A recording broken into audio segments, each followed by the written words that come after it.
சொன்ன என்கேஜ்மெண்ட்டில் முதல் நோக்கம் என்ன? என்கேஜ்மெண்ட் ஆகிடுச்சு, நம்ம பொண்ணு பார்க்கல, மாப்பிள்ளை பார்க்கல, முடிஞ்சிருது. பெண் தேடும் மாப்பிள்ளை தேடும் பாடலாம் முடிஞ்சிருதுன்னு சொல்கிறோம். ரெண்டாவது இன்னொரு நோக்கம் இருக்குது. அது என்ன தெரியுமா? ஒரு இன்ட்ரெஸ்ட்டை உண்டாக்குது. பொண்ணு மாப்பிள்ளை தேடி ஃபிக்ஸ் பண்ண பிறகு நம்மளுக்கு ஒருவேளை கல்யாணம் என்றைக்குன்னு தெரியாமல் இருக்கலாம். ஆனால் அவங்களுக்கு கேட்டு பாருங்கள், எத்தனை நாள் எத்தனை மணி நேரம் இருக்குன்னு கரெக்டாக சொல்லுவாங்க. அதுக்கப்புறம் எண்ணிக்கிட்டே இருப்பாங்க எப்போ கல்யாணம் நடக்க போகுது. ஏன்னா அவங்க மனமெல்லாம் அதில் ஈடுபாடு வந்துருச்சு. அதே மாதிரி தான் கிறிஸ்தவனும். ஏன்னா கிறிஸ்துவுக்கு என்று நியமிக்கப்பட்டோம் இல்லையா?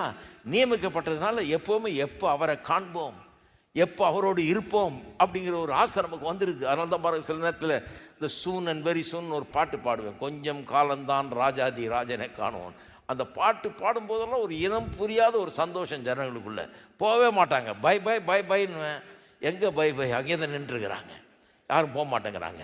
ஏன்னா இன்னும் கொஞ்சம் பாடுங்க, கொஞ்சம் காலம்தான் ராஜாதி ராஜனை காணும். ஏன்னா நம்ம அவருடைய மனவாட்டியாச்சே, அவர் நம்மளை செலக்ட் பண்ணியிருக்காராச்சே. கல்யாண பொண்ணு மாதிரி. கல்யாண பொண்ணு எப்படி என்னைக்கு அந்த புருஷனோட நான் சேர்ந்து வாழ போறேன்ற ஒரு வாஞ்சை அவளுக்குள்ள உருவாகுது பாருங்க. அப்படிப்பட்ட ஒரு வாஞ்சை நமக்குள்ள உருவாயிடுது. இன்னைக்கு ஏன் சபைக்கு வந்தீங்க? அந்த வாஞ்சை இருக்குது. இந்த இவரை பற்றி நான் இன்னும் அறிந்து கொள்ளணும், இவரை பற்றி நான் இன்னும் தெரியும். கல்யாண பொண்ணுக்கிட்ட போய் உன் புருஷனை பற்றி எனக்கு நல்லா தெரியும், நான் உனக்கு சொல்கிறேன், நான் உட்காந்துக்கும். அப்படியே மணிக்கணக்கு சொல்லி எல்லா கதையும் சொல்லு, சின்னதுலேருந்து எப்படிப்பட்டவன் சொல்லுன்னு உட்காந்துக்கும். ஏன்னா ஒரு இன்ட்ரெஸ்ட்டு. அதனால தான் சபைக்கு வந்திருக்கிறீங்க. ஏன்னா இயேசுவின் பேரில் ஒரு இன்ட்ரெஸ்ட்டு. அவர் உங்களுக்கு சொந்தமானவர் ஆயிட்டார், நீங்கள் அவருக்கு சொந்தமானவர்களாம் ஆயிட்டீங்க இல்லைங்களா? பேசிக்கிட்டே இருக்கீங்களா ஆண்டவரோட? எப்போல்லாம் பேச தருணம் கிடைக்குதோ அப்போல்லாம் பேசுகிறீங்களா? ஜெபிக்கிறீங்களா? கர்த்தருடைய வார்த்தையை வாசிக்கிறீங்களா? இதெல்லாம் ஒரு கிறிஸ்தவனுக்கு. இவன் பிரித்து எடுக்கப்பட்டு விட்டான், இவன் வேற ஆளாக ஆயிட்டான், கர்த்தருக்கு சொந்தமான ஜனமாக மாறிட்டான்றதுக்கு அடையாளம் பாருங்க. அதனால தான் அவ்வளோ ஈடுபாடு.